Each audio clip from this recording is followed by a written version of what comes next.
The reserve verification. this came back. This has come back from last month, I think. Is it? Yeah. Good morning, Mr. Chair, councillors. Just before I get into any questions, just to note that we have brought this report back from last time. It was approved in respect of James Fletcher Drive. It was approved in principle for reserve revocation and reserve revocation and disposal.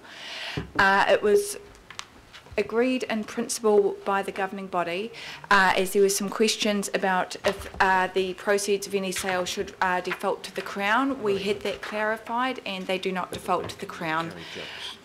Due to that, we just wanted to make sure there was certainty before we undertook any statutory process, such as the reserve revocation process.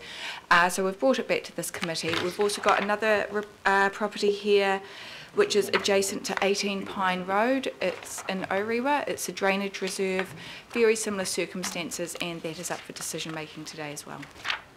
Okay, Councillor Filipino, Just move it. Move it? Yep, because the local board, as reported earlier, is very supportive around the Otahuhu one. Okay, and the number 4 paragraph covers off on what we're talking about in the statutory requirements. So happy to move. Okay, so you seconded Councillor Penrose. Any discussion? Question. Question? I noticed in your attachment A, in the RFR on the property information, RFR provisions contained in the Mana Whenua Tāmaki Makaurau Collective Redress 2014 do not apply.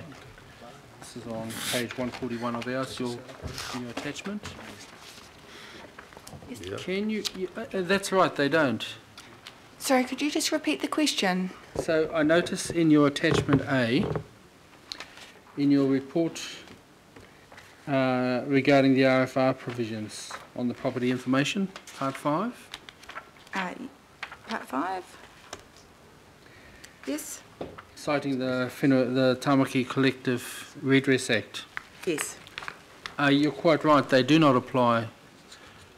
But do the ones north, Tāmaki Makaurau Redress Act only applies south of the... I've been informed that no RFR provisions apply in these circumstances. Yeah, what I'm trying to get at is why are we talking about the Tāmaki Redress Act in this decision? Because actually this would come more under the Ngāti Manuhiri and Kaipara Settlement Acts.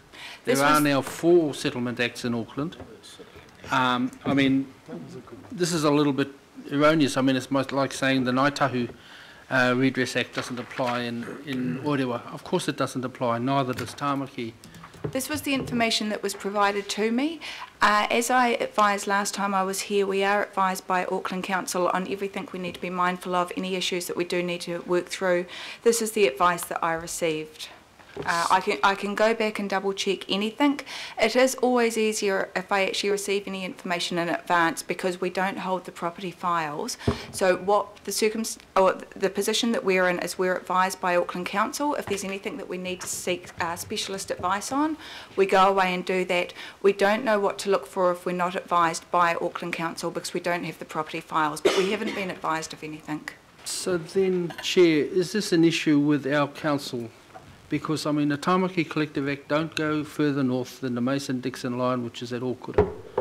So, this is an issue here because this is erroneous information that we don't need. Mr. Wilcox, you're raising issues now at this meeting, which I wish you'd had raised them before the meeting because we talked about this last month. The office has been, Auckland Council Property Limited have been dealing with Auckland Council, and they're told that it seems to be in order what's happening here.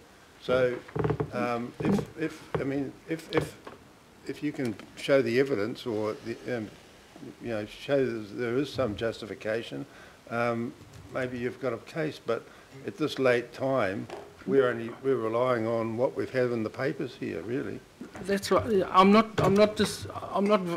The recommendations are fine. It's not about the recommendations, Chair. Yeah. It's about the information that Auckland Council properties are receiving from Auckland Council, because that's incorrect.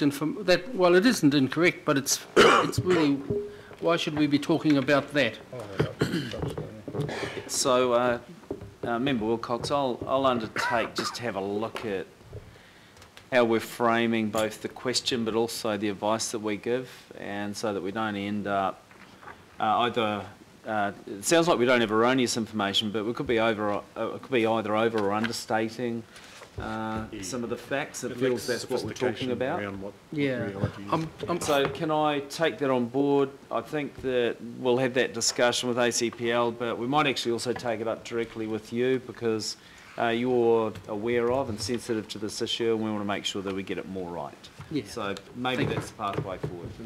And can I just note as well that we did have a specialist advisor in the reserve revocation process actually look through both of these properties. They provided us with independent advice. That was someone outside of council. And again, this was the advice that I received from them. Yeah, that's right. It's not your fault. I think that's accepted. We just need to sort of unpack some of these issues a little bit and have a look at them, and just make sure we're asking and answering the right question, and we're not under or overstating. So Yeah. I don't think there's any doubt around the quality of what you've got. It's just quite how we're terming that. And for any of the governing body members, if there are any questions that you have in advance, I'm always happy to receive them before the committee meeting, so I've got time to get specialist and technical advice before coming to the meeting. Okay, thank you. Okay, Shoot the messenger. any questions? No, Councillor we're Penrose? not shooting. I did have my hand up there before, Mr. Oh, Chair, sorry. and you've actually answered the question.